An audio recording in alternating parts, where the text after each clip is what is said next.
Bab 231. Sampai bab 238. Masa depan yang hancur. Subscribe dulu bosku. Jangan pelit dong. By Uji Sades. Karena itu Johan berusaha mengukir tulisan di kening lelaki itu sebesar mungkin.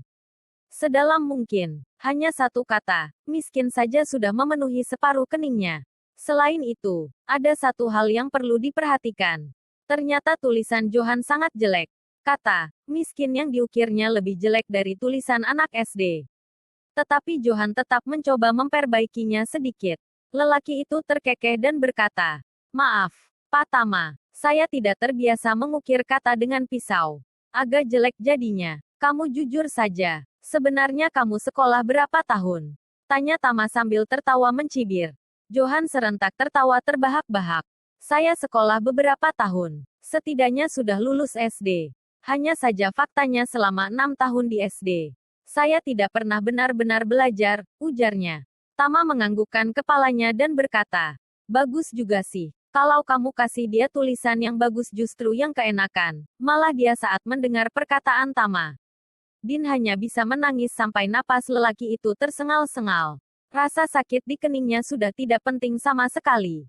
Yang terpenting baginya, bukankah berarti wajahnya sekarang sudah hancur? Johan menatap kening Din yang berdarah.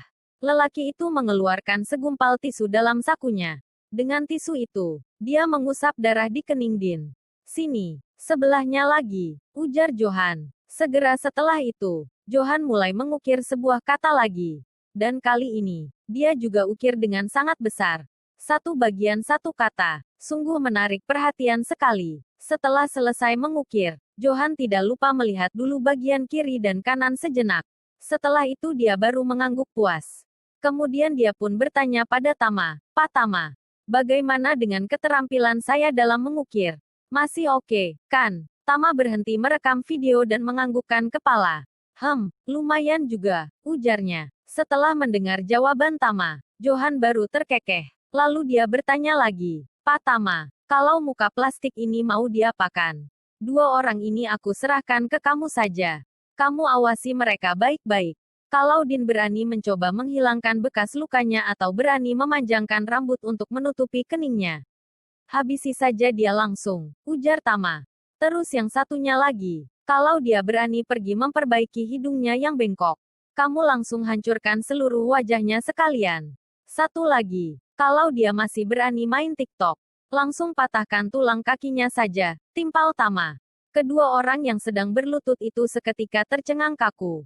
Baru saja Din berpikir, setelah ini dia akan pulang dan cepat-cepat cari rumah sakit khusus bedah plastik untuk menghilangkan luka di keningnya. Kemudian dia tinggal memanjangkan sedikit lagi rambutnya di bagian depan. Dengan begitu keningnya akan tertutup oleh rambut. Sehingga seharusnya luka itu tidak berdampak terlalu besar baginya. Tetapi dari maksud Tama tadi, lelaki itu ingin Din melewati hari-hari dengan 2 kata yang terukir besar di keningnya seumur hidupnya. Sedangkan yang perempuan juga berpikir sama. Dia ingin segera pulang dan membeli ponsel baru dan login ke akun TikTok-nya. Dengan begitu dia baru bisa menghapus video yang Johan post tadi. Setelah itu dia baru ke rumah sakit bedah plastik untuk mendapatkan kembali hidungnya yang sempurna. Tetapi Tama justru langsung melarangnya untuk memperbaiki hidungnya. Bahkan dia juga tidak boleh bermain TikTok lagi. Kelak bagaimana lagi caranya untuk bisa terkenal? Bagaimana caranya dia bisa membohongi fans-fansnya? Bagaimana caranya dia bisa menggoda anak-anak konglomerat? Tanpa berjanjian, kedua orang tersebut serentak menangis meminta belas kasihan dari Tama. Mereka berharap lelaki itu tidak terlalu kejam sampai harus menghancurkan masa depan mereka. Tetapi Tama sama sekali tidak tersentuh. Tidak peduli sekeras apapun usaha mereka untuk memohon. "Kamu ingat baik-baik yang aku perintahkan ke kamu. Kalau sampai terjadi kesalahan, kamu yang aku cari duluan," kata Tama pada Johan. Johan langsung berdiri tegak dan berkata dengan serius, "Pak Tama, Anda tenang saja. Saya akan mengawasi 2 manusia hina ini baik-baik." Selesai berkata, dia menatap kedua orang tersebut sambil menggertakkan gigi. "Kalian berdua ingat baik-baik. Nanti setiap selang 1 minggu, kalian harus melapor padaku. Aku akan cek secara langsung. Terlambat 1 hari saja, aku akan perintahkan orang untuk habisi nyawa kalian," ujar Johan dengan nada dingin. Nanti orang-orang dari seluruh Jakarta bahkan sepulau Jawa akan memburu kalian. Berani coba keluar pulau. Aku juga masih bisa utus orang buat kejar kalian. Sampai mereka berhasil menghabisi kalian. Ngerti nggak? Timpalnya. Saat ini Din dan juga perempuan itu sudah benar-benar putus asa terhadap masa depan mereka. Tama juga sudah merasa emosinya sudah reda setelah memberikan hukuman pada kedua orang itu. Dia lalu berkata pada Johan, "Lihat dua orang bikin aku jadi sakit kepala saja. Cepat usir mereka jauh-jauh." Johan segera mengangguk. Lelaki itu menendang badan Din dan membentak. "Kalian budek, masih saja nggak mau pergi." Din segera merangkak untuk berdiri. Dia sudah tidak sempat lagi untuk membersihkan tanah dan debu di tubuhnya. Lelaki itu bergegas kabur bersama perempuan itu.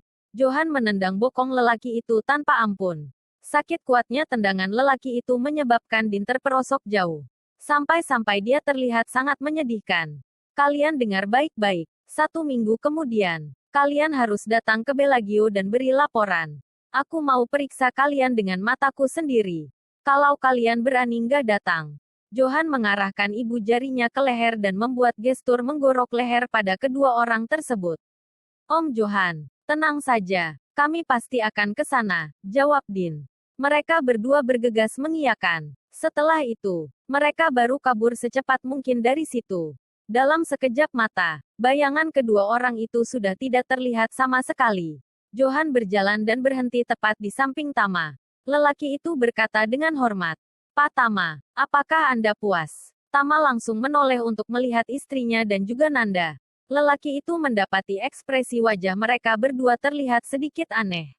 Karena itu dia bertanya, "Lena, Nanda, kalian puas nggak?" Setelah ditanya, Alena baru buka suara, tetapi perempuan itu terlihat seperti ragu-ragu. "Tama, apa nggak terlalu kejam sama mereka berdua?" Tanya Alena. "Bu Alena, Anda tidak tahu, Din itu adalah seorang bajingan. Setiap harinya dia paling suka menindas orang miskin. Entah sudah berapa banyak orang miskin yang dibuli si brengsek itu," jawab Johan segera. Alena tampak terkejut saat mendengar hal tersebut. Tetapi dengan sifatnya, dia masih merasa kasihan pada mereka. Dan yang paling membuat murka, tahun lalu ada satu insiden di mana dia habis mabuk-mabukan dan juga lagi bad mood. Saat itu dia melihat seorang gelandangan yang untuk berpulang. Lalu bajingan itu menghajar gelandangan itu sebagai pelampiasan, tutur Johan. "Tidak punya rumah. Lalu, apa yang terjadi sama orang itu?" Tanya Alena. "Bagaimana lagi? Akhirnya gelandangan itu mati di tangannya setelah dihajar habis-habisan. Kejahatan yang sudah dia buat sudah terlalu banyak," timpal Johan. "Dia beneran sejahat itu?" Tanya Alena kaget. Johan menganggukkan kepalanya dan berkata, "Si brengsek itu paling suka menindas orang miskin. Semakin miskin orang itu, dia akan semakin menindasnya dengan kejam. Kalau begitu berarti dia pantas mendapatkan semua itu. Dikira hebat apa ngebully orang miskin. Benar-benar brengsek," ujar Nanda. "Betul sekali yang Anda bilang, Bu Nanda. Orang seperti dia, sudah sewajarnya dihukum oleh Pak Tama. Itu saja sebenarnya Pak Tama sudah bermurah hati padanya," sahut Johan. Sudah. Nggak usah sanjung sana sanjung sini. Kamu urus urusanmu saja sana. Aku dan istriku mau pergi spa dulu, tukas Tama. Johan tiba-tiba teringat dengan manajer hotel yang sedari awal ketakutan sampai tidak bisa apa-apa. Karena itu dia menunjuk manajer itu dan bertanya, "Pak Tama, kalau orang ini mau diapakan? Tidak bisa dilepas begitu saja kan? Atau mau saya juga ukir 2 kata ke keningnya? Buat dia segera resign dari pekerjaannya. Setelah itu, pergi dari Jakarta. Jangan sampai dia muncul di Jakarta untuk selamanya. Kalau enggak, bilang saja ke yang lain. Sekali melihat dia muncul di Jakarta, dipotong saja. Ketemu sekali potong sekali." Sedari tadi manajer tersebut tidak berani mengatakan apapun. Tetapi setelah mendengar perkataan Tama tadi, lelaki itu langsung berteriak keras. Johan, kamu jangan sembarangan cem, hotel kami adalah anak perusahaan Sangrila. Pak Devano di Sangrila kamu pasti tahu kan siapa dia. Aku adalah orangnya beliau. Berani kamu sentuh aku, Pak Devano pasti nggak akan melepaskan kalian. Manajer bernama Erik itu merasa kalau Johan memang orang yang punya kekuasaan. Apalagi di belakangnya ada keluarga Suteja yang senantiasa melindunginya. Tetapi Devano juga sangat hebat. Bahkan dia adalah jubir keluarga Renza. Di belakangnya ada keluarga Renza yang lebih hebat dari keluarga Suteja. Hanya saja dia tidak akan pernah menyangka. Johan ternyata tidak takut dengan ancamannya. Lelaki itu malah tertawa dan berkata, "Oke, kamu coba saja telepon Pak Devano. Kita coba lihat, apa dia bakal membela kamu atau enggak." "Oke. Siapa takut? Sekarang juga aku telepon." Erik mendesah lega dalam hatinya. Lelaki itu bergegas mengeluarkan ponselnya dan menelepon Devano. Tidak butuh waktu lama untuk Devano mengangkat telepon. Begitu telepon mereka terhubung, Erik segera mengadukan masalah yang terjadi pada lelaki itu. "Pak Devano, Johan sedang membuat keributan di sini." Dia mengukirkan dua kata, "miskin" di kening Din anak keluarga Tanoto. Bahkan dia memukul kekasih Din sampai hidungnya jadi bengkok. Sekarang dia juga mau usir saya dari Jakarta. Mau blacklist saya dari Jakarta selamanya. "Pak Devano, tolong saya Pak." Devano bertanya dengan heran. "Ada apa sebenarnya? Kasih ponsel kamu ke Johan. Biar aku yang ngomong sama dia." Bab 232. Rasa aman. Yang diberikan Erik segera menyerahkan ponselnya pada Johan dan berkata, Johan, Pak Devano mau ngomong sama kamu." Begitu Johan mengambil ponsel dan mendekatkan ponsel itu ke telinganya, terdengar suara teguran Devano. "Johan, kamu ini gimana sih? Kamu sudah berani buat onar di tempatku. Dan lagi kamu mau pukul orang-orangku. Kamu sekarang sudah songong ya?" "Pak Devano, bukan aku yang buat masalah. Si Din itu yang sudah berbuat salah sama Pak Tama. Selain itu, manajer kalian yang bernama Erik ini malah mau bantu kunyuk sialan itu untuk memberi pelajaran pada Pak Tama. Menurut kamu aku harus bagaimana dong?" ujar Johan. "Pak Tama, maksud kamu Pak Tama Renza?" tanya Devano spontan. "Tentu saja. Selain beliau, mana ada Pak Tama yang lain?" Johan serentak tertawa. Seketika Devano merasa jantungnya seperti copot. Dia tidak menyangka, kalau bawahannya yang tidak tahu diuntung itu ternyata telah mengusik majikannya sendiri. "Ini sih benar-benar cari mati namanya," katanya di dalam hati. Karena itu dia segera berkata, "Johan, kamu loudspeaker ponselnya." Tanpa banyak bicara, Johan melakukan yang Devano minta. Sedetik kemudian, terdengar suara bentakan dari lelaki itu.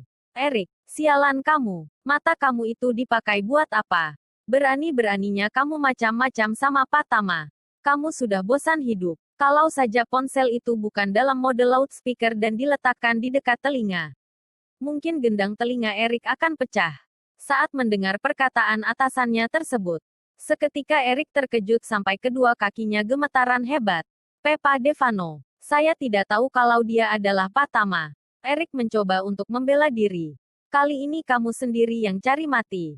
Jangan salahkan kalau aku nggak bantu kamu," tegur Devano.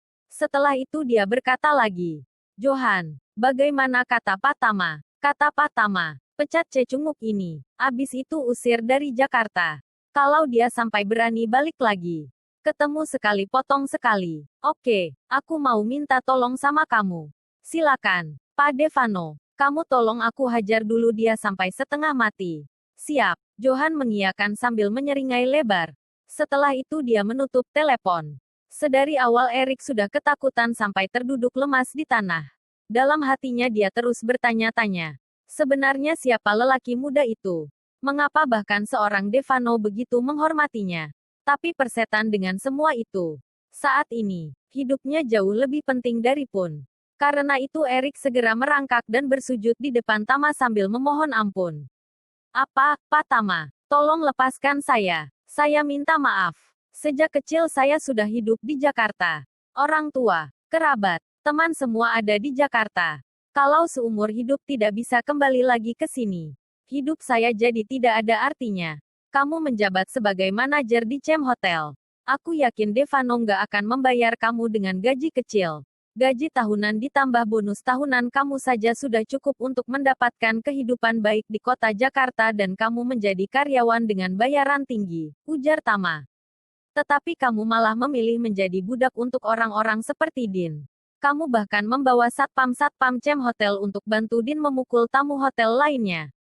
Kamu pantas mendapatkan semua ini," timpalnya. Apa kamu tahu, para petugas keamanan dan termasuk kamu itu karyawan yang dibayar Cem Hotel? Tanya Tama. Iya, Pak. Hotel mengeluarkan uang untuk mempekerjakan kalian agar kalian semua bisa melayani para tamu hotel. Harusnya kamu memperlakukan setiap tamu hotel dengan adil. Tapi kenapa kamu justru hanya memihak Din? Sampai-sampai kamu mau bantu orang itu untuk memukul orang lain. Apa itu pekerjaan yang Cem Hotel berikan ke kamu? Tanya Tama dengan tegas. Erik mulai menangis dan berkata, Pak Tama, saya akan terus terang pada Anda, saya hanya merasa kalau Din itu orang yang memiliki kekuasaan. Jadi saya ingin lebih dekat dengannya. Makanya saya selalu berusaha membuat dia senang. Saya sadar saya sendiri yang gelap mata. Tama tersenyum sinis dan berkata, orang dewasa harus membayar yang telah diperbuatnya sendiri. Setelah itu dia melihat ke arah Johan dan berkata dengan marah, Johan, kenapa masih belum kerja? Tunggu apa lagi? Johan mendapati kalau Tama sudah mulai emosi. Dia segera melambaikan tangannya pada anak buahnya. Hajar dia habis-habisan. Perintah lelaki itu. Beberapa lelaki dengan tubuh gagah langsung mengepung Erik. Ada yang meninju dan ada yang menendang.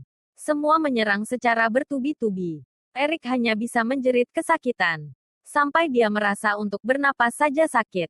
Akhirnya mereka berhenti memukulnya tetapi dia sudah terbaring tidak berdaya di tanah sambil menggumam kesakitan. Hal yang lebih buruk masih belum tiba. Aku kasih kamu waktu setengah hari. Besok pagi, kalau aku masih melihat kamu di Jakarta, aku habisi nyawa kamu sekalian, ancam Johan. Erik saat ini sudah begitu lemah. Untuk bernapas saja tampak kesulitan. Tetapi dia masih memaksakan diri untuk berbicara. Johan, boleh tidak beri saya waktu 2 hari? Biarkan saya sembuhkan luka dulu baru pergi. Pinta lelaki itu. Obati lukamu di tempat lain sana, bentak Johan. Telepon orang rumahmu. Suruh mereka sekalian siapkan 1 mobil ambulans buat bawa kamu pergi dari sini. Asalkan jangan di Jakarta. Terserah kamu mau kemana. Satu hal lagi, biarpun kamu mati di tempat lain, jangan pernah dikubur di Jakarta. Berani dikubur di Jakarta, aku akan hancurkan kuburanmu dan buang tulang-tulangmu ke laut. Erik ketakutan sampai menjadi seperti orang yang memiliki penyakit epilepsi. Tubuhnya kejang-kejang di tanah cukup lama. Ini sudah benar-benar kejam. Tidak ada yang lebih kejam dari ini. Sudahlah kalau tidak membiarkan dirinya kembali ke Jakarta. Bahkan jasadnya juga tidak boleh. Di saat seperti ini, Erik bahkan berpikir untuk mengakhiri hidupnya saja. Tetapi apa daya, dia sendiri tahu. Satu-satunya yang bisa dia salahkan hanyalah dirinya sendiri. Devano sudah mempekerjakan Erik sebagai manajer di Cem Hotel. Tujuannya adalah agar dia melayani tamu hotel dengan baik. Tetapi dia justru serakah dan memihak satu tamu. Bahkan dia membawa petugas keamanan untuk memukul tamu lain.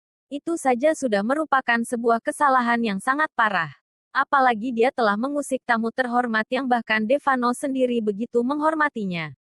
Devano tidak mengambil nyawanya saja sudah termasuk sangat beruntung. Karena itu, mau tidak mau dia mengeluarkan ponselnya dengan tangannya yang gemetaran. Dia menelepon ke orang rumahnya sambil menangis. Dia meminta orang rumahnya untuk memanggilkan sebuah mobil ambulans untuk mengantarnya ke kota sebelah. Setelah masalah Erik selesai, Johan baru melihat ke arah Tama. Lalu dia berkata sambil tersenyum cerah. Pak Tama, apakah Anda mau saya temani masuk dan mengurus proses check-in? Tama menggelengkan kepala dan berkata, enggak usah. Kamu urus saja yang di sini. Aku akan pergi sendiri. Johan segera mengangguk mengiyakan dan berkata, kalau begitu saya tetap di sini saja. Kalau Pak Tama ada masalah, silakan langsung panggil saya kapan saja.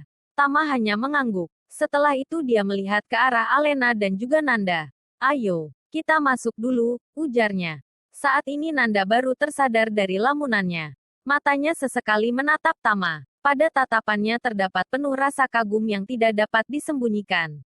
Seperti itulah Tama. Semua yang dia lakukan dapat memberikan perasaan aman yang tidak pernah ada habisnya.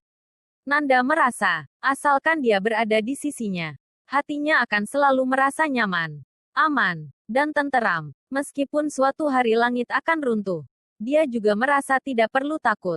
Cem Hotel adalah sebuah hotel yang dilengkapi dengan pemandian air panas dengan nuansa Jepang. Tamu hotel bisa menyewa kamar hotel. Di belakang kamar ada sebuah taman dengan luas kurang lebih 100 meter persegi. Pemandian air panasnya terdapat di taman tersebut. Air di kolam pemandian ini diambil dari mata air panas bawah tanah. Air mengalir terus-menerus ke dalam kolam selama 24 jam sehari, yang menjaga suhunya selalu pas.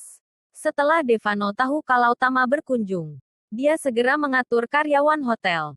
Dia meminta karyawan hotel untuk meningkatkan standar kamar mereka menjadi kelas yang terbaik. Total ada 2 kamar tidur yang super besar dan super mewah dalam satu ruangan. Bahkan untuk kolam pemandian air panasnya juga lebih besar daripada yang lainnya. Pemandangannya juga jauh lebih indah dan memanjakan mata. Ketika mereka masuk ruangan tersebut, Alena dan Nanda langsung menikmati pemandangan yang tersaji. Kedua perempuan itu langsung merasa begitu senang. "Lena, ganti baju renang yuk. Kita berendam untuk menghilangkan rasa penat ini," ujar Nanda dengan sedikit mendesak. Alena juga merasa sangat senang. Karena itu dia bergegas mengangguk tanda setuju. Pada awalnya Tama berpikir dia akan memiliki kesempatan untuk melihat pemandangan indah saat istrinya ganti baju renang. Tetapi tidak disangka, kedua perempuan itu ternyata masuk ke kamar yang sama. Bab 233. Tidak boleh sedekat ini. Saat melihat hal tersebut, Tama langsung tahu. Kedua perempuan cantik itu akan saling memuji satu sama lain berdua saja. Sedangkan harapannya pupus sudah. Karena itu Tama juga pergi ke kamar satunya lagi. Dia mengganti pakaiannya dengan celana pendek yang dibawa sendiri. Karena dia hanya mengganti celana pendek, dia selesai dengan cepat. Saat dia keluar dari kamar, Alena dan Nanda masih belum keluar. Tama tidak menunggu mereka lagi. Dia pergi ke taman. Perlahan-lahan dia masuk ke dalam kolam air panas. Pelan-pelan air mulai menyelimuti seluruh badan Tama. Seketika dia merasa lebih rileks sehingga dia spontan menghela napas lega. Beberapa saat kemudian, dia baru mendengar suara langkah kaki yang menuju ke arahnya. Akhirnya Alena dan Nanda selesai berganti pakaian. Mereka baru menuju ke taman. Saat Tama menolehkan kepalanya untuk melihat mereka, matanya langsung berbinar. Meskipun Alena memakai baju renang yang lebih tertutup, itu tidak menutup keindahan tubuhnya yang sempurna. Kaki yang jenjang dan ramping. Tubuh yang sangat ideal, dipadu dengan kulit yang putih bersih. Seketika itu membuat Tama merasakan panas yang membara mulai menjalar di tubuhnya. Perempuan sedangkan Nanda yang berada di samping Alena lebih berani lagi. Meskipun Rika melarang Alena untuk memakai bikini, itu tidak berlaku untuk Nanda. Dia mengenakan satu set bikini berwarna pink. Set bikini yang dipakainya hanya menutup bagian-bagian penting dari tubuhnya. Sedangkan sebagian besar tubuhnya terpampang jelas. Dengan memakai bikini itu, tubuhnya terlihat begitu sempurna tak tertandingi. Postur tubuh Nanda tidak kalah dari Alena. Dia juga berwajah sangat cantik. Hanya saja, karena dia lebih berani dengan mengenakan bikini, dia terlihat lebih mencuri perhatian. Malah pesona Alena seolah tertutup olehnya. Saat dia melihat ekspresi terkesiap pada wajah dan juga tatapan mata Tama, seketika Nanda tersenyum manis. Dia lalu diam-diam menatap Tama dengan penuh rasa cinta. Tatapannya terlihat begitu berani, tetapi juga terlihat malu-malu dalam waktu yang sama. Tama menatap perempuan yang selembut air namun juga memiliki tatapan yang berapi-api. Tanpa sadar, hatinya berdetak lebih kencang. Tetapi dia juga hanya bisa berpura-pura tidak tahu. Dia segera mengalihkan pandangannya dari perempuan itu. Pertama, karena dia takut tidak bisa mengontrol diri dan menampilkan wujud aslinya. Kedua, dia takut Alena akan menyadari sesuatu tentang dirinya. Kedua perempuan itu menggerakkan pinggulnya secara alami dan berjalan bak model ke arah Tama. Di mata lelaki itu, pemandangan tersebut persis sebuah acara underwear fashion show. Tak lama kemudian, mereka berdua akhirnya tiba di tepi kolam. Serentak keduanya melangkahkan kaki mereka yang jenjang dan putih halus ke kolam. Ini adalah pertama kalinya Alena memakai baju renang di depan suaminya. Karena itu dia merasa malu. Untuk menghindari rasa kikuk, perempuan itu memilih untuk menarik Nanda dan mengajaknya duduk di tempat yang berjarak sekitar 3 meter. Mereka berbisik-bisik, membicarakan topik yang biasanya dibicarakan dengan sahabat. Hanya saja, pikiran Nanda sangat jelas tertuju pada Tama. Saat dia mengobrol dengan Alena, sebentar-sebentar perempuan itu curi-curi melirik Tama sesaat, agar tidak terlihat oleh istrinya. Tama mau tidak mau membalikkan punggungnya. Lalu di dalam kolam air panas tersebut, lelaki itu memejamkan mata dan beristirahat sejenak. Alena dan Nanda mengobrol cukup lama. Mungkin karena berendam air panas membuat tubuh mereka terlalu rileks. Sehingga tak lama kemudian mereka mulai merasa mengantuk. Akhir-akhir ini Alena selalu merasa sangat lelah. Tidak hanya karena lebih banyak masalah yang terjadi belakangan ini, melainkan dia juga baru membuka perusahaan baru. Sehingga dia setiap hari sibuk sana sibuk sini. Sedari awal Alena sudah sangat kelelahan. Saat ini dia sedang diselimuti air yang hangat. Air di kolam air panas membuatnya merasa lelah pernah dia rasakan. Tak lama kemudian, rasa kantuk yang berat mulai menyelimutinya. Yang tidak karena itu, 10 menit kemudian dia menyerah untuk melawan rasa kantuknya. Alena bersandar di tepi kolam dan menggunakan handuk untuk menyangga kepalanya. Perlahan-lahan dia pun tertidur. Sedangkan saat ini Tama juga sedang memejamkan mata dan mengistirahatkan pikirannya. Tiba-tiba dia menyadari kalau air di sekelilingnya bergerak. Begitu dia membuka matanya, dia langsung melihat tubuh Nanda yang halus dan putih sudah berenang hingga ke sisinya. Baru saja Tama ingin buka mulut untuk mengatakan sesuatu. Tiba-tiba Nanda mengulurkan jari telunjuknya dan meletakkan jarinya tepat di atas bibirnya yang kecil dan ranum. Ses, Lena tidur. Jangan ribut, nanti dia bangun, bisik perempuan itu. Tama menoleh untuk melihat istrinya. Setelah memastikan istrinya sudah tertidur lelap, dia baru menghela napas lega. Kita nggak boleh sedekat ini. Apalagi di depan Lena, ujar Tama pelan. Lena sudah lelap kok, kata Nanda sambil tersenyum manis. Lalu dia berkata dengan penuh perasaan. Aku kan cuma pengen bilang thanks sama kamu. Tadi kamu sudah tolongin aku sekali lagi. Tama tetap terlihat tenang setelah mendengar pengakuan Nanda. Dia lalu berkata, hanya pas ketemu sama bajingan doang. Aku paling nggak suka lihat orang sepertinya. Jadi aku sekalian saja membereskan, kamu nggak perlu simpan dalam hati orang-orang itu. Biar begitu aku juga tetap merasa sangat berterima kasih sama kamu, ujar Nanda bersungguh-sungguh. Setelah itu dia duduk di samping Tama. Perempuan itu menjulurkan tangannya. Dia lingkarkan tangannya ke lengan lelaki itu dan memeluknya dengan erat. Karena bikini yang dipakai Nanda, lengan Tama seketika merasakan sentuhan lembut kulitnya yang halus. Tama merasakan tubuhnya menegang. Dia dengan cepat berkata, Nanda, jangan kayak gini. Nanti Lena lihat. Berarti kalau Lena nggak lihat, aku boleh kayak gini dong. Goda Nanda sambil terkekeh. Bukan begitu maksud aku, ujar Tama tak berdaya. Tetapi bukannya melepaskan pelukannya, Nanda malah memeluk dengan semakin erat. Aku tetap mau peluk. Lebih baik lagi kalau sampai Lena lihat. Nanti kalian berdua cerai. Dengan begitu kamu bisa jadi milikku. Raut wajah Tama menjadi serius. Lelaki itu menatap lurus dan bertanya. Kenapa bisa-bisanya kamu kayak gini? Kamu itu sahabat Lena. Tetapi Nanda juga sangat bersungguh-sungguh dan berkata. Aku tahu, kamu dan Lena menikah bukan karena cinta. Hanya saja kakeknya yang bersikeras ingin kalian menikah. Karena itu Lena bersedia menikah denganmu. Tama terdiam mendengarkan perkataannya. Nanda berhenti sejenak untuk menatap wajahnya. Kemudian dia kembali berkata, selain itu aku juga tahu. Sampai sekarang hubungan kalian belum tidur seranjang dan melakukan itu karena itu kalian belum sepenuhnya jadi suami istri.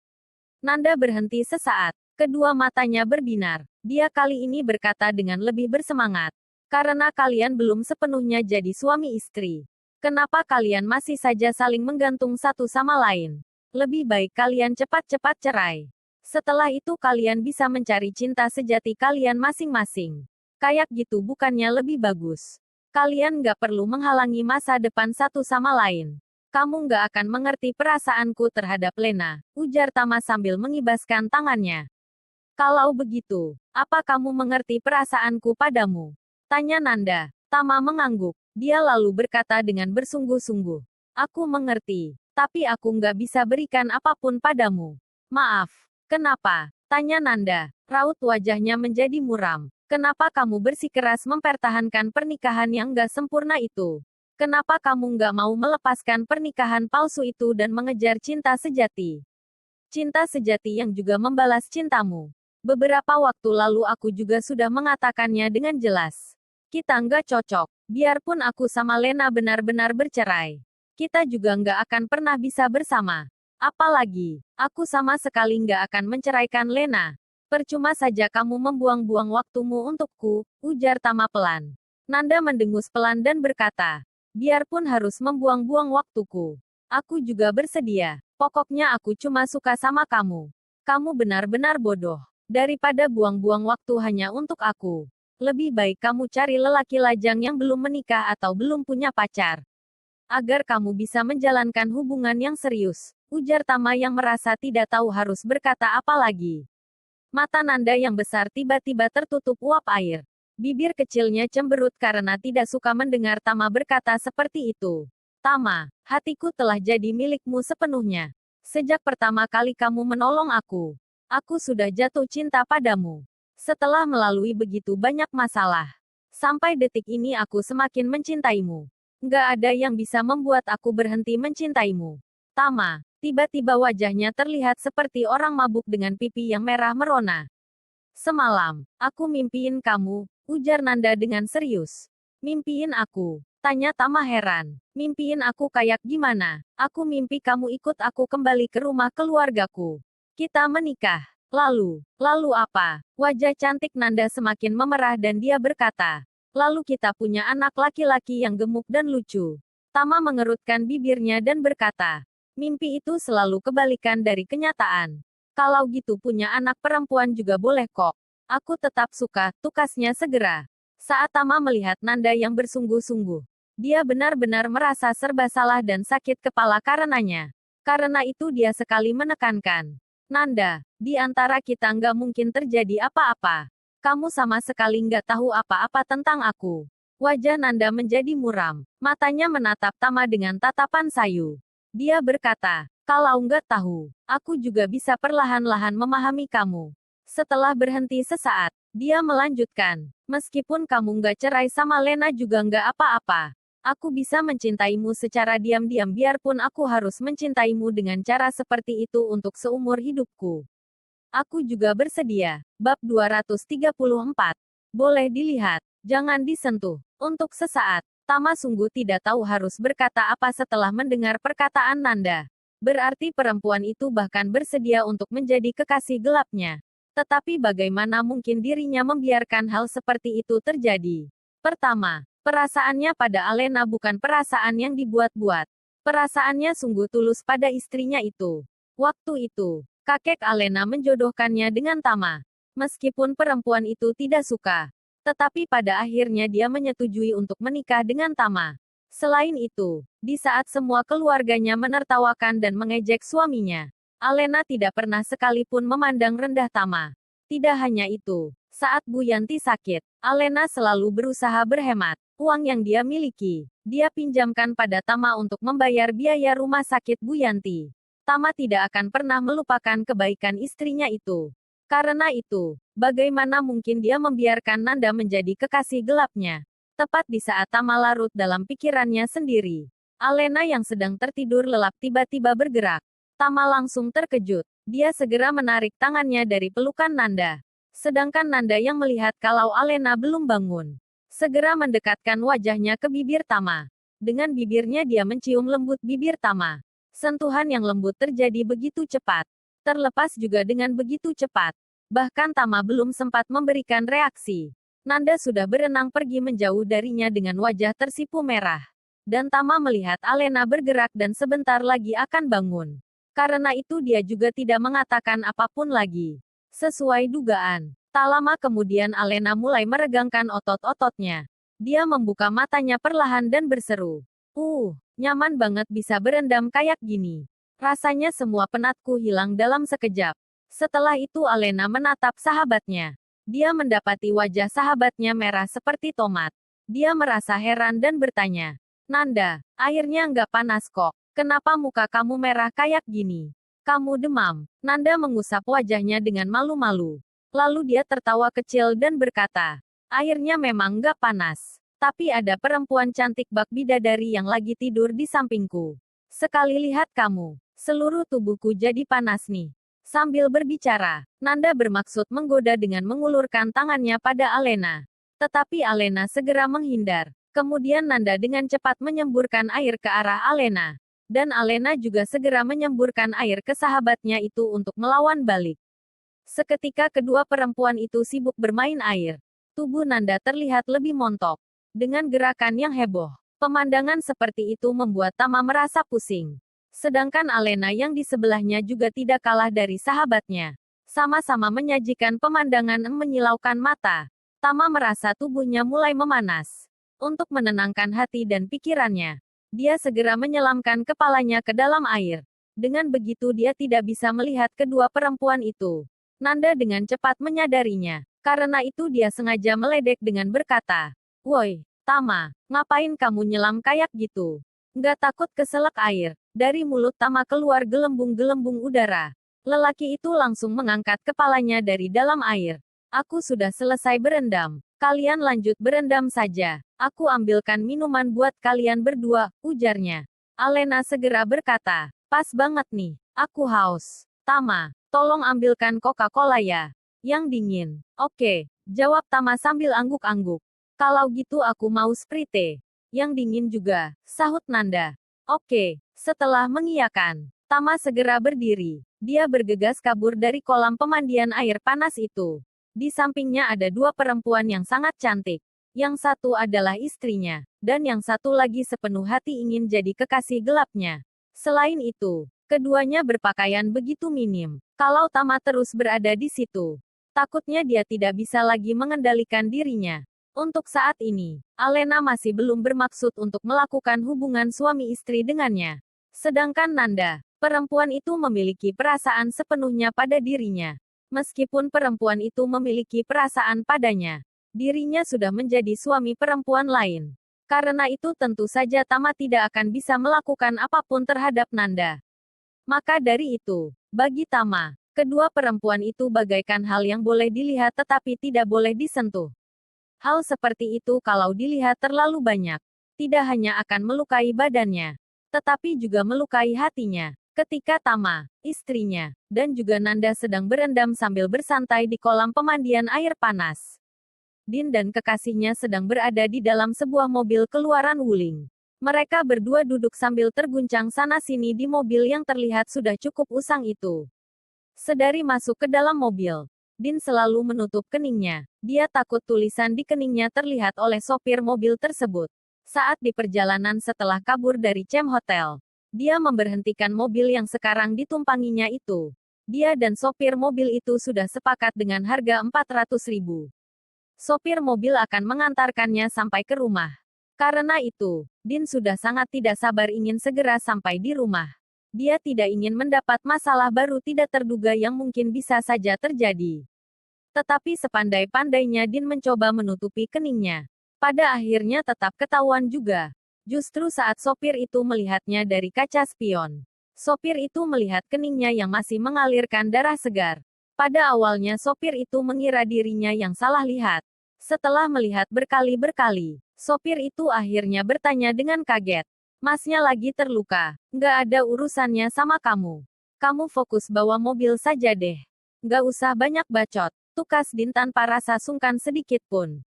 Seketika sopir itu merasa kesal dan akhirnya berkata, "Loh, saya ini cuma kasih perhatian saja malah disewotin. Di kening kamu itu ada noda darah. Hati-hati jangan sampai buat jok mobil saya kotor." Saat mendengar itu, seketika emosi Din meledak. "Dasar orang miskin. Kamu tahu nggak, mobil Wuling kamu ini kalau beli baru paling-paling cuma 100 juta saja. Kamu malah takut aku mengotori kursi jok mobil kamu. Benar-benar orang miskin sialan," gertak Din. Kata miskin sejak awal sudah menjadi slogannya Din. Setiap kali memarahi orang, pasti kata itu keluar dari mulutnya. Sekarang bahkan kata itu sudah terukir di keningnya. Dalam waktu dekat dia tidak akan bisa mengubah penyakitnya itu. Makanya orang dulu suka berkata bahwa tidaklah mudah untuk mengubah tabiat seseorang. Sedangkan sopir yang memang tidak berniat jahat itu tidak menyangka. Bertanya baik-baik malah dibalas dengan kata-kata makian. Tentu saja itu membuatnya merasa marah. Kamu ini ya, nggak berpendidikan banget. Seenaknya saja maki-maki orang," ujar sopir itu sambil mendengus kesal. Din merasa kesal bukan main saat mendapati sopir itu enggan menyerah. Dia merasa ingin menyumpal mulut sopir itu. Sial, orang miskin. Bisa diam nggak sih? Percaya atau enggak? Kalau kamu banyak bacot lagi aku bakal telepon buat suruh orang bungkam mulut kamu selamanya. Nggak akan ada orang yang bakal menghalangi aku buat menghabisi orang miskin melarat kayak kamu, bentak Din.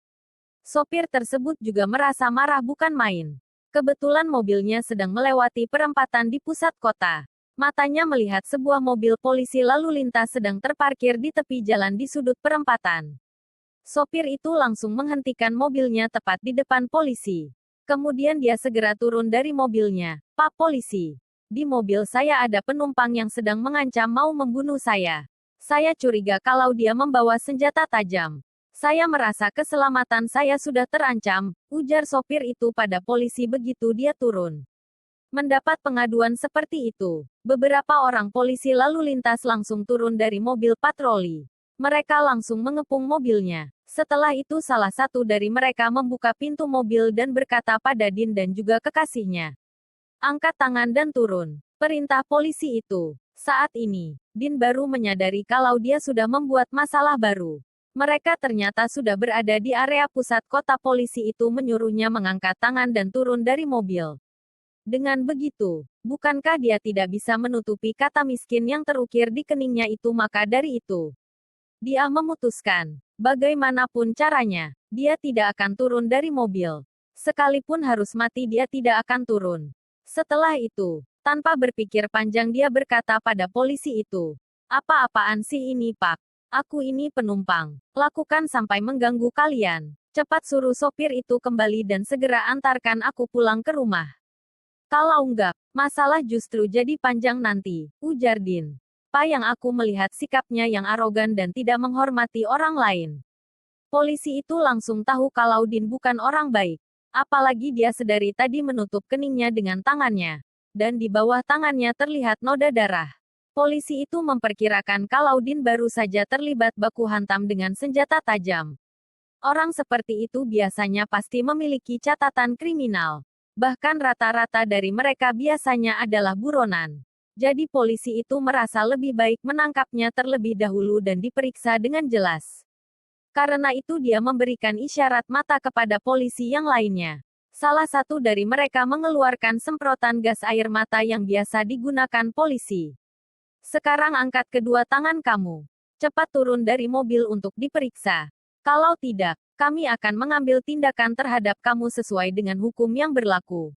Perintah polisi itu. Seketika emosi Din meledak. Dia tanpa berpikir dua kali langsung berkata, kenapa juga aku harus ikuti apa maumu? Aku bahkan kenal dengan kepala polantas kalian. Pak Urai. Dia adalah kenalan baik papaku. Kalau kalian nggak percaya coba telepon dia. Tanya ke dia kenal nggak dengan Din anak bos Tanoto Group. Anak bos Tanoto Group. Kamu berani-beraninya membual kayak begitu ya? Sindir polisi itu dengan sinis. Kamunya saja naik mobil wuling. Masih bisa-bisanya kamu bilang kamu anak bos Tanoto Group. Apa perusahaan bapakmu itu cuma bisa kasih anak bosnya mobil wuling seharga 100 juta? Din adalah tipe orang yang paling membenci saat ada orang yang meragukan kemampuannya. Selain itu dia juga membenci orang yang mengejeknya. Saat dia mendapati beberapa polisi itu mengejeknya, dia langsung berkata, sialan kalian semua, sekumpulan orang miskin berani-beraninya sok hebat di depanku ya. Percaya atau enggak sekarang juga aku telepon atasan kalian. Bab 235. Tato macam apa itu? Bagus ya, berani-beraninya menghina petugas penegak hukum. Kamu sudah terang-terangan melanggar hukum. Jangan salahkan kami tidak sungkan-sungkan lagi, ujar polisi itu. Setelahnya dia mengeluarkan semprotan gas air mata dan menyemprotkannya ke wajah Din. Seketika dia merasa matanya perih minta ampun. Tanpa sadar, dia menggunakan tangannya untuk menggosok matanya yang perih. Hanya saja, begitu dia menggosok matanya, tulisan miskin yang masih berdarah di keningnya langsung terlihat jelas. Astaga naga, seru salah satu polisi. Coba kalian lihat keningnya, ada tulisan kata miskin. Tato macam apa itu? Ekstrim sekali. Hahaha. Pantas saja bocah ini suka memarahi orang lain dengan kata miskin. Ternyata di keningnya saja terukir kata miskin. Seketika para polisi menjadi heboh saat melihat pemandangan yang tidak lazim itu. Di saat mereka tertawa, Din yang mendengarnya langsung buru-buru ingin menutup keningnya lagi. Tetapi mata dia sudah bengkak dan tidak bisa melihat dengan jelas. Karena itu dia sama sekali tidak menyadari kalau polisi sudah mengulurkan tangan ke arahnya. Segera setelah itu, Din ditarik paksa untuk keluar dari mobil. Begitu dia keluar, polisi langsung merobohkan dia ke jalan aspal dan menahannya dari belakang. Lalu polisi itu segera mengunci tangan dia di punggungnya. Kemudian polisi itu baru memborgol tangan Din. Dengan begitu, dia sudah tidak bisa berkutik. Lebih tidak mungkin lagi menutup tulisan miskin yang besar di keningnya. Kemudian polisi membawa Din dan juga kekasihnya ke pinggir jalan. Mereka berdua disuruh berlutut. Lalu salah satu polisi menelepon kembali ke kantor polisi agar mengutus beberapa polisi lagi ke lokasi. Kedua orang itu harus dibawa ke kantor polisi untuk diselidiki lebih lanjut. Yang lebih parah lagi, mereka sedang berada di jalanan pusat kota yang padat lalu lintas. Setiap harinya mobil dan motor yang melewati jalan itu tidak terhitung jumlahnya. Boleh dibilang, semua orang yang melewati jalan itu bisa langsung melihat seorang pemuda dengan mata yang membengkak kemerahan sedang berlutut di pinggir jalan. Yang paling menakutkan bukanlah perihal dia yang disemprot dengan gas air mata, melainkan tulisan miskin yang terukir besar di keningnya. Bahkan tidak sedikit dari pengguna jalan sampai mengeluarkan ponsel untuk mengabadikan momen tersebut. Saat ini Din sudah merasa malu dan juga geram. Dia mencoba menggerakkan badannya. Dia ingin membalikkan badannya agar tidak ada yang bisa melihat wajahnya. Tetapi sang polisi langsung menahan gerakannya. Jangan bergerak. Kamu bukannya suka mengatai orang dengan kata miskin. Kebetulan, sekalian saja kamu pamerkan ke warga kota, ujar polisi itu. Seketika Din merasa lebih baik mati saja. Kalau saja dia tahu akan begini jadinya. Dia tidak akan susah payah adu mulut dan sok hebat di depan sopir itu. Andai saja tadi dia bisa menahan diri. Pasti saat ini dia sudah sampai di rumah. Tiba-tiba ada sebuah mobil BMW seri lama berhenti di tepi jalan. Dari mobil itu keluar seorang lelaki muda. Dia segera menghampiri dengan wajah khas seorang penjilat. Loh, Pak Din, ada apa ini? Aduh, ini kening kamu kenapa? Siapa yang sudah buat kamu kayak gini? Siapa yang berani ukir tulisan kayak gini di kening kamu? Ujar dia begitu sampai di depan Din. Sedangkan Din yang sudah mati-matian menundukkan kepala. Tiba-tiba mendengar ada orang yang memanggil namanya. Dia saat ini justru semakin merasa ingin mati saja. Hal yang paling tidak dia inginkan sekarang adalah ada orang yang mengenalinya. Seketika dia begitu marah sampai ingin membunuh orang rasanya.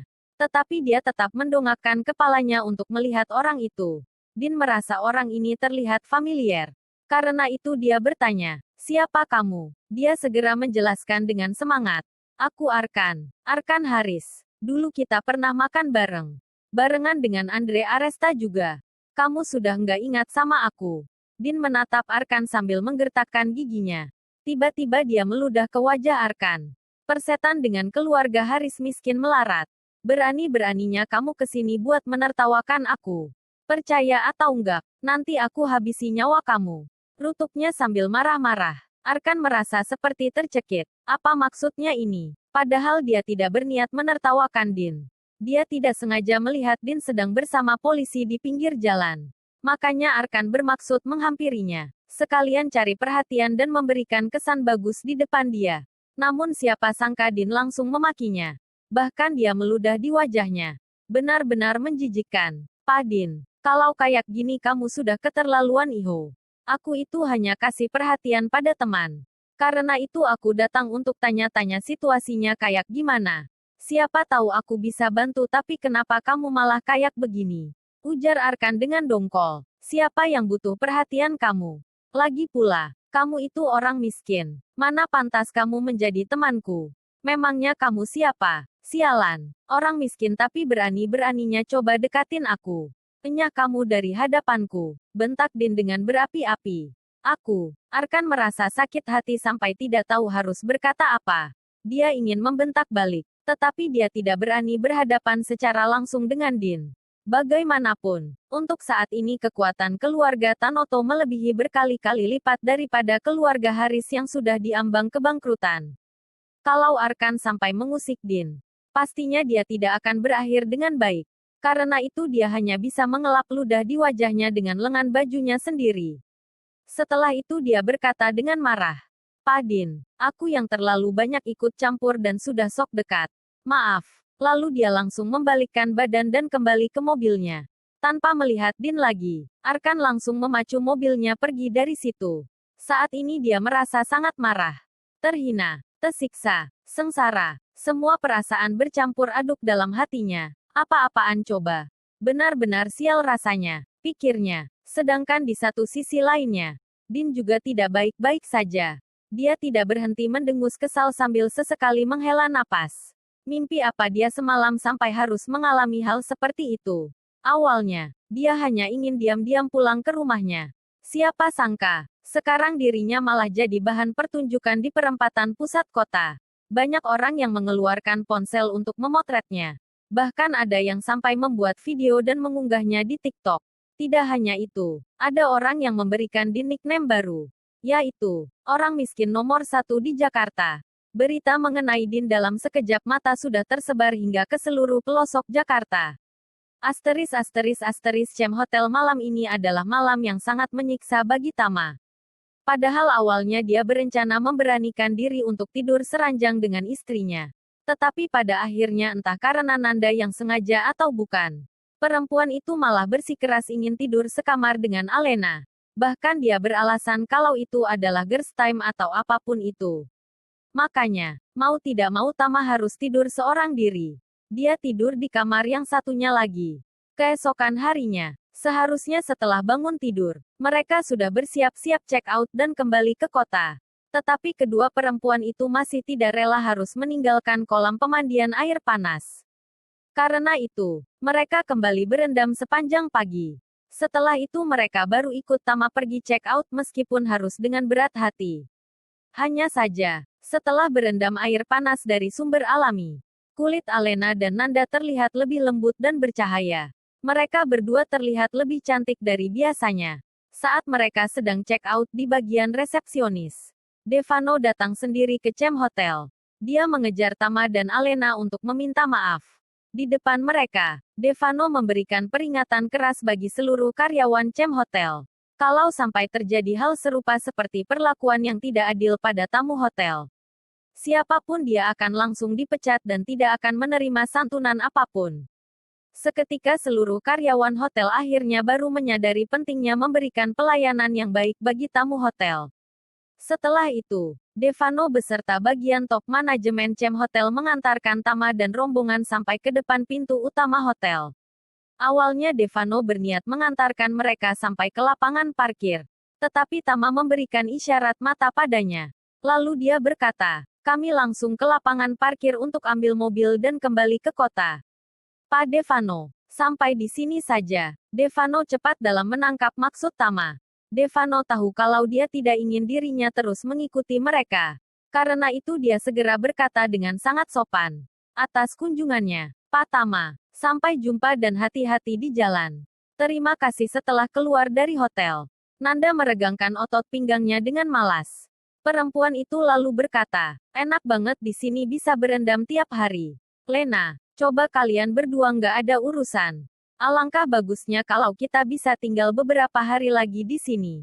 Alena tertawa kecil dan menjawab, perusahaan aku baru saja dibuka. Nan, masih banyak yang harus dikerjakan. Mana bisa kabur buat nginap beberapa hari di sini. Bab 236. Mengundang serigala ke rumah. Setelah itu Alena bertanya lagi. Memangnya kamu nggak usah kerja ya? Nanda yang usil menjulurkan lidahnya pada Alena dengan membuat mimik wajah usil. Perempuan itu lalu berkata, kerjaanku kan memang lari sana lari sini. Banyakan di luar deh. Lagi pula, semenjak aku kerja di perusahaan Houston, aku juga nggak pernah ketemu dengan Presdir. Dia juga nggak ngatur-ngatur aku. Karena karyawan satu ini nggak ada yang ngatur. Makanya kadang-kadang aku nggak pergi kerja juga nggak apa-apa. Tapi karena kamu ada urusan. Ya sudah, aku antarkan kalian berdua pulang dulu deh, timpal Nanda.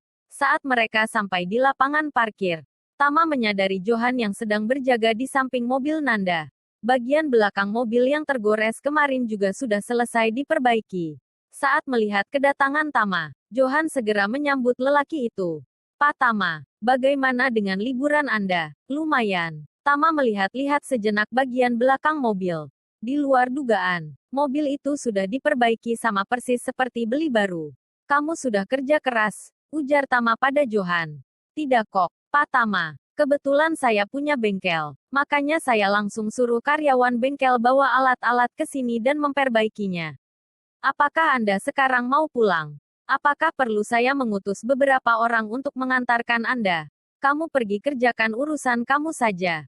Kami bisa pulang sendiri. Tolak Tama sambil mengibaskan tangannya. Baiklah kalau begitu, Pak Tama. Kalau Anda butuh sesuatu, kapanpun, dimanapun, silakan hubungi saja saya, ujar Johan dengan sopan. Setelah itu dia dan anak buahnya pergi. Alena hanya bisa menggeleng-gelengkan kepala melihat pemandangan seperti itu. Setelah Johan pergi, dia baru berkata pada suaminya, sebenarnya mereka ini kerasukan setan apa sih? Sampai-sampai memperlakukan kamu dengan hormat gitu. Memangnya nggak bisa ya kalau itu berarti aku punya kemampuan? Tanya Tama sambil tertawa pelan. Alena menatap suaminya dengan jengkel dan menjawab, lagi-lagi, deh, pasti mau bilang soal Feng Shui lagi, kan? Sekarang mereka semakin percaya sama kamu. Suatu hari nanti begitu mereka sadar kalau mereka kena tipu sama kamu, mereka pasti bakal balas dendam dengan lebih kejam. Lebih baik kamu berhati-hati. Tama hanya tertawa. Tetapi lelaki itu juga tidak membantah perkataan istrinya. Mereka bertiga lalu masuk ke dalam mobil dan kembali ke arah kota. Di perjalanan, Nanda sambil mengemudikan mobilnya tiba-tiba bertanya, Lena, kalian berdua mau langsung pulang atau ke tempat lain? Pulang saja, Nan. Jawab Alena. Pulang ke rumah mau istirahat dulu. Biar hari Senin bisa semangat kerja. Oke, deh, ujar Nanda sambil mengangguk. Kalau begitu aku anterin kalian pulang dulu. Setelah itu aku baru balik ke hotel. Kamu masih tinggal di hotel? Nan, tanya Alena kaget. Nanda bergumam mengiyakan. Kalau nggak tinggal di hotel mau tinggal di mana? Len, aku selalu tinggal di Shangri-La kok. Tinggal sendirian di hotel pasti nggak enak ya. Sepi banget pasti. Kenapa kamu nggak beli rumah di Jakarta saja? Tanya Alena lagi. Repot, Len. Abis beli rumah nanti tinggal sendiri lebih repot lagi. Lebih enak tinggal di hotel.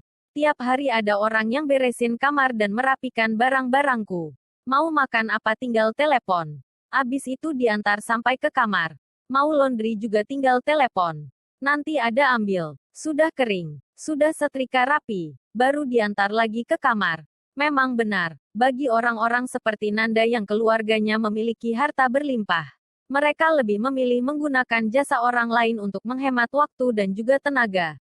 Kalau gitu, sekarang gimana dengan masalah di rumah kamu? Kakak sepupumu itu masih cari masalah sama kamu nggak akhir-akhir ini? Sudah enggak, sih, jawab Nanda. Sekali itu, aku ngadu sama orang rumah. Tapi mereka bilang kalau aku nggak punya cukup bukti. Jadinya nggak bisa buktiin kalau semua yang aku bilang itu benar. Tapi kayaknya kakak sepupuku itu jadi lebih diam deh. Dia nggak berani apa-apain aku sekarang. Sambil berbicara, Nanda melihat Tama yang duduk di kursi belakang dari spion di dalam mobil.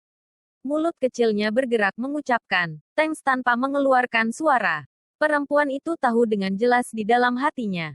Tamalah peringatan orang-orang pada keluarga Hadijaya yang ingin melawan Nanda. Yang memberi karena itu mereka baru berhenti. Jadi, lelaki itu sungguh entah berapa kali telah menyelamatkan Nanda.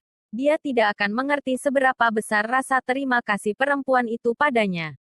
Alena sendiri merasa sedih mendengar kondisi sahabat sebaik Nanda.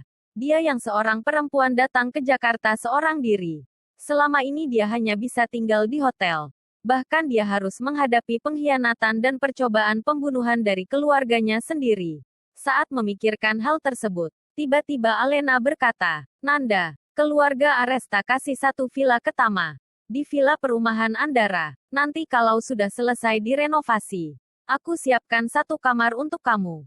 Nanti kita sama-sama pindah ke sana dan kamu tinggal bareng sama kami ya. Reali, beneran, serius kamu, Len? Tanya Nanda dengan bersemangat. Ya seriuslah, 2 rius malah, ujar Alena sambil tertawa kecil. Aku ini sahabat kamu, masa aku bohong sama kamu? Sih, Alena dan Nanda Kedua perempuan yang bersahabat baik itu dalam waktu singkat sudah saling berjanji. Mereka telah sepakat perihal tinggal bersama di villa perumahan Andara. Mereka berdua sangat gembira dan merasa tidak sabar hari H tiba. Tetapi mereka tidak sadar seseorang di belakang sedang merasa sangat tidak senang dengan keputusan itu. Hanya Tama sendiri yang merasa tertekan. Alena sungguh terlalu polos. Apakah dia tidak tahu kalau perempuan yang dia anggap sahabat baiknya itu sedang mengincar suaminya sendiri? Alena bahkan mengajaknya untuk tinggal bersama. Tanpa menanyakan pendapat suaminya lagi. Tama hanya bisa menepuk jidat saja dalam situasi ini. Istriku yang bodoh. Ini sama saja kamu mengundang serigala masuk ke rumah. Batin Tama. Tetapi, meski istrinya bertanya dulu padanya, Tama juga tidak bisa menolak secara terang-terangan. Karena dia tidak memiliki alasan yang masuk akal untuk menolak. Karena itu, sekalipun dia tidak senang dengan keputusan itu, dia hanya bisa berdiam diri dan menyembunyikan perasaannya. Orang yang paling senang di antara mereka tentu saja adalah Nanda. Karena dengan begitu, dia bisa memiliki banyak waktu untuk berinteraksi dengan Tama. Perlahan-lahan dia menjadi semakin dekat dengan lelaki itu. Kalau sudah begitu, maka persentase kemungkinan yang terjadi antara dirinya dengan Tama juga semakin besar. Perjalanan terasa begitu cepat bagi Alena. Apalagi Nanda yang sedang berbunga-bunga hatinya. Tak lama kemudian, mobilnya telah berhenti di bawah apartemen tempat Alena tinggal. Tama dan Alena berpamitan pada Nanda. Setelah itu mereka berdua langsung turun dari mobil dan bersiap naik ke unit mereka. Saat mereka baru saja turun dari mobil, seorang bapak-bapak menghampiri mereka. Begitu Tama menoleh, ternyata orang itu adalah Dr. Wisnu. Ketika Alena melihat Dr. Wisnu, dia seketika merasa sangat senang. Dia segera pergi menyambutnya. Dr. Wisnu, apa kabar? Tumben dokter ke sini. Oh iya, saya masih belum sempat bilang terima kasih sama dokter. Waktu itu dokter sudah menyelamatkan papa, ujar Alena dengan ramah. Bu Alena terlalu sungkan sama saya. Saya tidak bisa menerima pujian untuk masalah waktu itu. Maaf saya datang tanpa beritahu dulu. Saya ada sedikit urusan dengan Pak Tama, jawab Dr. Wisnu sambil mengibaskan tangannya. Kalau begitu ayo kita naik ke atas. Ngobrolnya di dalam saja. Papa saya punya koleksi teh-teh bagus di rumah. Papa pasti akan mengeluarkan koleksi tehnya untuk menjamu Dr. Wisnu, ajak Alena. Maaf, mungkin lain kali saja. Kali ini saya hanya ingin berbicara sebentar saja dengan Pak Tama. Bu Alena dan Pak Chandra tidak perlu repot-repot. Saat Tama melihat kedua orang tersebut sedang beramah tamah yang tidak ada isni, akhirnya dia buka suara. Lena, kamu ke atas dulu ya. Aku mau ngomong sama Dr. Wisnu dulu, ujar Tama. Oke deh kalau gitu. Aku naik dulu ya. Mari dok. Tama hanya mengangguk perlahan. Setelah itu Alena baru pergi. Begitu sosok Alena sudah tidak terlihat lagi. Dr. Wisnu segera membungkuk dan memberi hormat pada Tama. Pak Tama, saya datang ke sini cari Anda karena ada sesuatu yang harus saya laporkan pada Anda, ujarnya. Tama mengangguk dan berkata, katakan saja, besok akan diadakan sebuah pameran obat tradisional di Jakarta. Dengar-dengar salah satu barang yang akan dilelang adalah ginseng ungu berusia 300 tahun. Kabar ini sudah membuat seluruh dunia pengobatan tradisional jadi gempar, tutur Dr. Wisnu. Setelah dipikir-pikir, bahan obat ajaib seperti itu sudah sangat langka. Makanya ini adalah kesempatan besar.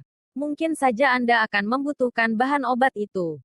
Karena itu saya datang kemari untuk bertanya pada Anda. Apakah Anda besok mau pergi ke acara itu?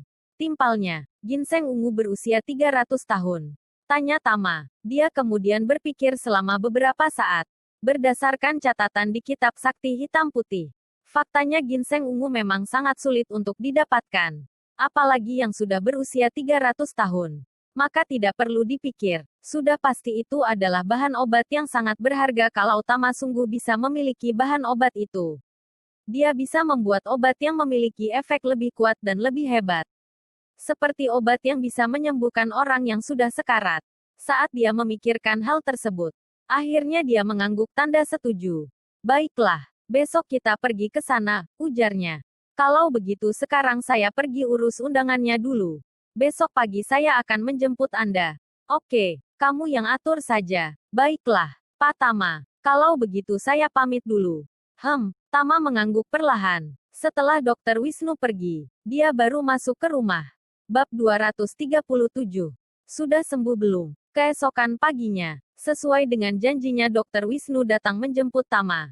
Keduanya pergi ke pameran obat tradisional bersama-sama. Tama tidak menyangka kalau pameran tersebut juga diselenggarakan di pusat pameran dan konvensi miliki keluarga Haryadi. Terakhir kalinya Tama ke pusat pameran tersebut, Juan masih sok hebat di depannya.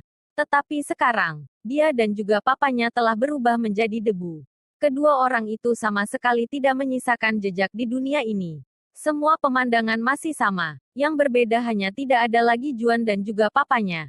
Tama melangkahkan kakinya masuk ke dalam gedung pusat pameran tersebut. Begitu dia masuk ke dalam, dia langsung melihat masih ada pemberitahuan orang hilang yang tertempel di dinding aula. Keluarga Haryadi sudah meningkatkan hadiah untuk orang yang bisa menemukan Juan dan papanya menjadi 30 miliar. Tetapi tetap saja tidak ada satupun petunjuk mengenai keberadaan mereka. Semua usaha yang dilakukan keluarga itu sudah ditakdirkan akan menjadi sia-sia saja. Karena satu-satunya orang yang mengetahui kebenarannya hanyalah Tama. Saat Tama dan Dokter Wisnu sedang berjalan melalui aula, tiba-tiba Albert dan juga Anita datang untuk menyapa mereka berdua. Pada dasarnya keluarga Hermawan berbisnis bahan-bahan obat tradisional. Karena itu, dalam acara pameran bertajuk pengobatan tradisional, mereka sudah pasti menjadi salah satu peserta. Makanya dia harus datang pagi-pagi untuk mempersiapkan segalanya. Begitu bertemu Tama, Albert langsung memberi hormat padanya dengan semangat. Selamat datang, Pak Tama. Anita yang di sampingnya tampak memiliki beban pikiran. Wajahnya terlihat murung dan sayu. Entah apa penyebabnya yang membuat dia menjadi seperti itu. Hanya saja, saat dia melihat kedatangan Tama, suasana hatinya seketika menjadi lebih baik. Dengan malu-malu dia berjalan ke depan Tama dan memberi hormat padanya. Dia tersenyum manis dan dengan suara lembutnya berkata, "Selamat pagi, Pak Tama." Tama hanya mengangguk perlahan. Dia mengamati wajah Anita sesaat. Dia tahu kalau perempuan itu sedang terbebani sesuatu. Hanya saja karena Anita tidak bilang apa-apa, dia juga merasa tidak enak hati bertanya, "Anita, kamu kelihatannya kurang sehat, harus banyak istirahat," kata Tama. Saat mendengar perkataan tersebut, wajah Anita dalam sekejap menjadi merah dan terasa panas. Dia tidak menyangka untuk pertama kalinya Tama memberikan perhatian padanya. Hanya dengan perkataan dari dia saja bisa membuat hatinya jauh lebih senang. Saking senangnya dia refleks menganggukkan kepala berkali-kali. "Pak Tama, kalau boleh tahu, kedatangan Anda kali ini apakah karena ginseng ungu berusia 300 tahun?" Tanya Albert tiba-tiba. Tama mengangguk mengiyakan. "Ada informasi yang lebih detail tentang ginseng itu?" Tanya Tama. "Ginseng ungu dengan kualitas super berumur 300 tahun ini diperoleh secara tidak sengaja oleh perusahaan bahan obat di dekat Gunung Cangbai di Tiongkok. Berdasarkan info yang saya dapat, ginseng itu diberi harga awal sebesar 5 miliar. 5 miliar saja, gumam Tama. Harganya memang tidak terlalu tinggi.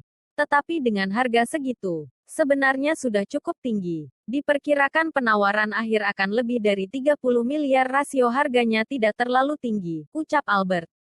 Tama mengangguk-angguk. Ginseng ungu berkualitas super benar-benar tidak berguna bagi orang biasa atau dokter pengobatan tradisional biasa. Terlepas dari ginseng ungu, Ganoderma atau mungkin yang lebih dikenal dengan jamur lingzi, dan juga jamur ulat cordyceps.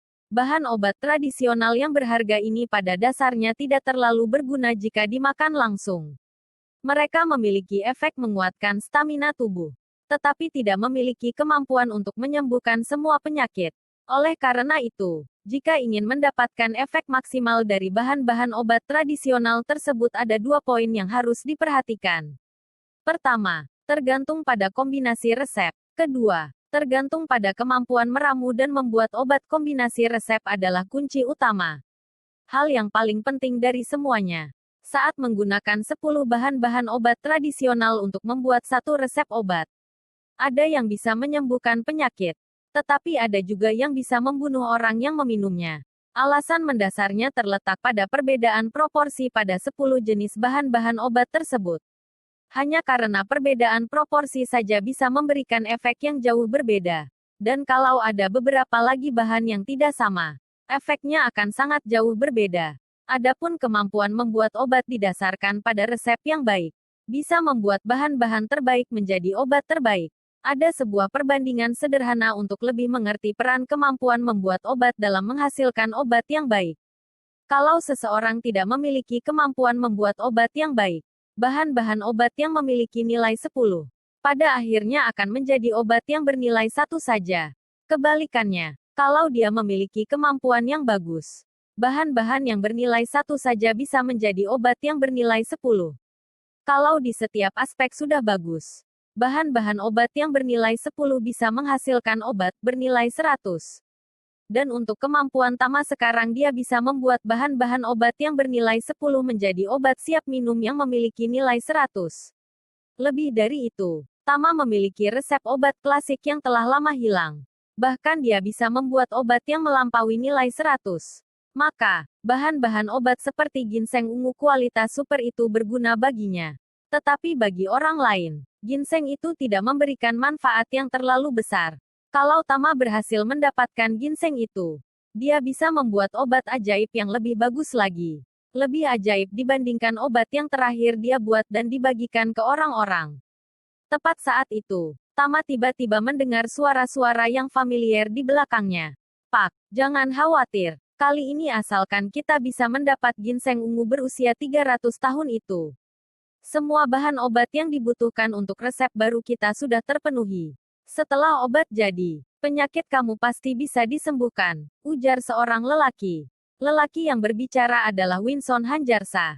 Dan dia juga yang beberapa hari lalu dipaksa untuk menjilat kloset. Wah, kalau begitu aku mau berterima kasih dulu sama kamu, Win. Setelah aku sembuh nanti, aku pasti akan mempererat hubungan kerja sama dengan keluarga Hanjarsa. Tenang saja, nanti aku dan juga keluargaku akan mengeluarkan dana investasi untuk membantu kalian. Kita bentuk aliansi yang kuat dan kekal selamanya. Kali ini yang berbicara adalah Andreas. Lelaki yang masih mencari cara untuk menyembuhkan disfungsi seksualnya. Saat Winson mendengar ucapannya, seketika dia jadi bersemangat. Kalau begitu, aku juga mau bilang terima kasih dulu. Hahaha, ujarnya senang. Tama menoleh ke belakang untuk melihat sumber suara. Dia langsung mendapati Winson dan Andreas yang berada cukup jauh darinya sedang berjalan mendekat. Selain mereka berdua, ada Vivian yang sedang mengikuti mereka. Vivian yang sekarang juga tidak lagi terlihat menyedihkan seperti saat disuruh menjilat urinoir. Tangan perempuan itu membawa sebuah tas Hermes Limited Edition. Satu tangannya lagi melingkar di tangan Winson. Saat berjalan, perempuan itu memasang raut wajah yang arogan ditambah dengan gaya yang elegan. Benar-benar persis seperti gaya seorang istri konglomerat. Di belakang mereka, ada satu orang lagi. Dia adalah seorang lelaki yang memiliki wajah yang cukup mirip dengan Winson. Tama tidak mengenal dia. Dia adalah saudara tiri Winson. Dia bernama Rudy. Di keluarga Hanjarsa, dia sering mendapat perlakuan yang tidak baik. Dan di saat Tama sedang menatap mereka, secara bersamaan mereka juga menyadari kehadiran Tama. Baik Andreas, Winson, maupun Vivian, semuanya sangat membenci Tama. Saking bencinya, begitu melihat wajahnya, emosi mereka seketika meluap. Mereka sangat ingin mencabiknya hidup-hidup. Saat Winson melihat Tama, api amarah membara kuat di dalam dadanya. Mulutnya seolah-olah teringat kembali dengan bau urin yang menjijikkan. Vivian juga teringat dengan kejadian waktu itu. Saat terpikir kejadian itu, tiba-tiba dia merasa mual dan ingin muntah. Setelah berhari-hari, lidahnya tidak bisa merasakan apapun. Seolah lidahnya kehilangan indera perasa. Setiap kali dia mengecap, semuanya terasa begitu bau. Semua itu disebabkan oleh Tama. Di antara mereka bertiga, keluarga yang memiliki pengaruh besar adalah Andreas. Jadi dia yang mulai pembicaraan. Ternyata kamu, sialan. Kita bertemu lagi ya, ujar Andreas dengan sinis. Tama tersenyum acuh tak acuh dan berkata, waktu itu panggil papa, panggil kakek dengan senang hati. Kenapa sekejap mata sudah berubah panggilannya? Bocah kayak kamu ini terlalu durhaka tahu. Andreas seketika merasakan amarahnya hampir meledak saat mendengar Tama mengungkit kejadian itu. Dia mengepalkan tangannya dengan sangat kuat. Kejadian itu membuatnya kehilangan muka. Bahkan entah bagaimana caranya, Tiba-tiba saja dia kehilangan kemampuan sebagai seorang lelaki. Ini sungguh adalah penghinaan terbesar dalam hidupnya. Tetapi Andreas sadar dia tidak akan bisa mengalahkan Tama dalam bermain tangan. Dia juga tidak berani berbuat apa-apa selain tertawa sinis. Seorang lelaki bijaksana tahu kapan melepaskan diri dari posisi yang gak menguntungkan. Lelaki hebat tahu kapan harus maju, kapan harus mundur. Sampah kayak kamu tahu apa? Ujar Andreas. Oh ya, tukas Tama cuek. Kamu jangan kira kalau kamu pandai berkelahi berarti kamu hebat. Dunia ini sangat gelap. Hati-hati saja kalau berjalan di malam hari, ucap Andreas. Tiba-tiba Tama malah tertawa sinis. Kalau aku lihat kamu cuma bisa mundur. Nggak bisa maju lagi kan? Selama beberapa waktu ini, kamu sudah sembuh belum? Bagian bawahmu itu sudah bisa bekerja lagi belum? Bab 238. Ginseng ungu. Saat Andreas mendengar Tama yang menyindirnya, seketika dia menggertakkan giginya karena emosi. Kamu nggak usah terlalu sombong. Gertak Andreas. Cepat atau lambat, aku pasti akan mendapatkan kembali kemampuanku itu. Kamu tenang saja, aku nggak akan mengampuni kamu dalam masalah ini. Andreas, bentak Dr. Wisnu. Aku sudah ingatkan kamu berkali-kali. Kamu harus menghormati Pak Tama. Tidak boleh tidak sopan padanya. Kalau sekali lagi kamu mengusik Pak Tama, jangan salahkan aku kalau aku memilih untuk tidak mengenalmu lagi. Seketika Andreas merasa emosinya meluap naik hingga ke ubun-ubun begitu mendapati Dr. Wisnu membela Tama. Kepalanya terasa sakit karena emosinya sampai sekarang mamanya masih mendesaknya. Mamanya ingin dirinya cepat-cepat memperbaiki hubungannya dengan Dr. Wisnu. Setelah itu, Andreas juga harus mengundang dokter itu ke Surabaya untuk menghadiri acara ulang tahun mamanya yang ke-84. Tetapi dia terlalu keras kepala. Lagi pula, sebenarnya tujuannya apa? Setiap hari hanya berkumpul dengan orang sialan seperti Tama. Hanya saja, meskipun di dalam hatinya berapi-api, Andreas juga tidak berani melawan Dr. Wisnu. Apalagi di depan umum. Karena itu dia hanya bisa berkata dengan kesal. Om Wisnu, Om harus lihat jelas-jelas. Sekarang penipuan itu ada di mana-mana. Banyak orang tua ditipu sama penipu yang gak punya hati nurani. Ada yang demi membuat Om beli barang palsu. Dia rela ikut Om kemana-mana bahkan mau dijadikan anak angkat. Ada juga yang sengaja pakai barang palsu dan dijual pada Om seolah-olah itu adalah obat ajaib. Seumur hidup, Om dikenal sebagai orang yang pintar dan bijaksana. Jangan sampai mau tertipu begitu saja, sambungnya. Winson tertawa dengan nada mencemooh. Lalu dia ikut menimpali. Penipu sialan kayak gitu paling-paling cuma bisa di Jakarta doang. Makanya bisa bertahan lama. Kalau dia ke tempat lain pasti bakal mati ketakutan. Cuma orang-orang yang gak berpengalaman dan kurang wawasan saja yang bisa ditipu sama dia. Waktu itu, toilet di Glorious Club nggak cukup besar ya. Mulut kamu masih saja begitu. Nah, toilet di pusat pameran ini super banget. Toilet lelaki saja ada 20-30 kloset. Kamu mau coba lagi nggak? Ujar Tama sambil tertawa sinis. Ekspresi wajah Winson seketika menjadi sangat menyeramkan. Tetapi dia juga tampak ketakutan. Kamu, jangan kira kamu sudah paling hebat di Jakarta hanya karena bisa membodohi Pak Dodi, tukas Winson. Sedari awal, Albert hanya berdiri di belakang Tama dan Dr. Wisnu. Saat dia mendengar Winson melawan Tama, dia langsung berkata dengan wajah dingin. Winson, kamu kira kamu itu siapa? Berani-beraninya kamu omong kosong di depan Pak Tama. Keluarga Hermawan adalah salah satu suplier bisnis keluarga Hanjarsa. Sebelumnya mereka juga sering melakukan kontak. Hanya saja Albert tidak menyangka kalau Winson berani tidak sopan terhadap Tama. Sedari tadi Winson sendiri tidak menyadari kehadiran Albert. Winson hanya melihatnya sesaat dengan tatapan menghina. Albert, keluarga kita sudah bekerja sama kurang lebih belasan tahun. Kenapa kamu juga ikut-ikutan membela orang gak guna kayak dia? Tanya Winson. Albert mendengus kesal. Orang kayak kamu gak akan pernah tahu kehebatan Pak Tama. Berani kamu menghina Pak Tama. Berarti kamu menghina keluarga Hermawan. Mulai saat ini, keluarga Hermawan akan memutuskan semua bentuk kerjasama dengan keluarga Hanjarsa. Semua bahan-bahan obat nggak akan disuplai ke keluarga kamu lagi. Raut wajah Winson sedikit berubah. Keluarganya akan sedikit repot kalau kehilangan suplai dari keluarga Hermawan. Tetapi dia tidak rela kalau harus kehilangan muka. Harga dirinya lebih penting dari apapun. Karena itu dia menggertakkan giginya lalu berkata dengan sinis. Nggak ada suplai dari kalian. Keluarga kami tetap akan hidup seperti biasa. Bisnis kami akan beroperasi seperti biasanya. Tetapi justru coba lihat posisi kalian. Kalau sudah nggak kerja sama dengan keluarga kami, takutnya kalian akan jadi kesulitan bukan? Ujar Winston mencoba mengintimidasi lawan bicaranya. Hanya saja Albert tidak terintimidasi oleh perkataannya. Wajahnya tetap terlihat tenang seperti biasa. Bahan-bahan obat dari keluarga Hermawan sudah terkenal di seluruh negeri. Biarpun nggak kerja sama dengan kalian juga nggak akan memberikan efek yang besar pada kami. Justru kamu harus khawatirkan kondisi kalian. Kalau nggak ada bahan obat dari kami, aku mau lihat bagaimana kalian menjamin kualitas obat kalian tetap terjaga. Lelaki parubaya yang mengikuti di belakang Winston tiba-tiba berkata dengan tidak enak hati pada Albert. Pak Albert, tolong jangan dimasukkan ke dalam hati. Kakak saya tadi hanya bercanda.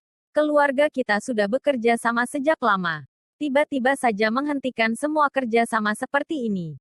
Sama-sama tidak menguntungkan bagi kita. Belum selesai lelaki itu berbicara. Winston berbalik dan langsung menendangnya. Rudy, sejak kapan kamu punya hak untuk berbicara di sini? Aku mau buat apa memangnya aku butuh diajari sama kamu? Ingat status kamu. Kamu itu cuma anak haram yang lahir dari rahim perempuan murahan.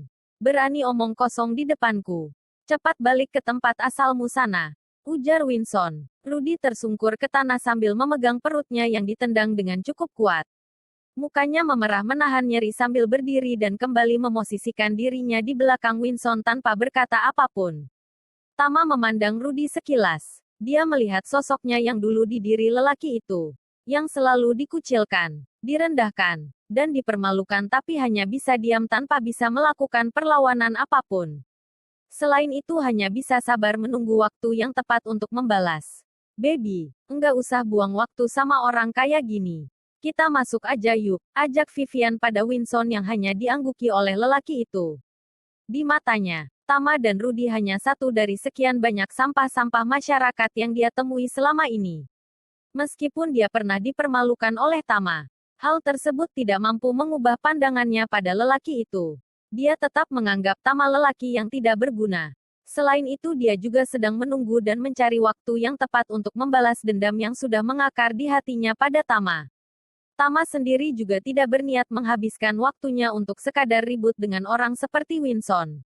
Dia kesini hanya untuk mendapatkan ginseng ungu yang berumur 300 tahun itu. Kalau Andreas dan Winston masih berniat mencari masalah dengannya, jangan salahkan jika dia akan kembali memberikan mereka pelajaran. Dr. Wisnu hanya menggelengkan kepalanya ketika melihat Andreas dan Winston menjauh. Mereka ini masih belum jera. Benar-benar bosan hidup, ujar Dr. Wisnu sambil membuang nafasnya dengan kasar. Pak Tama, Dr. Wisnu, mari kita masuk. Enggak perlu menghabiskan waktu dan tenaga sama orang seperti itu. Merusak suasana hati saja, ujar Albert. Tama tertawa dan berkata, tentu saja, aku enggak bakalan masukin ucapan orang-orang seperti itu ke hati. Albert membawa Tama ke booth miliknya dan membiarkannya melihat-lihat.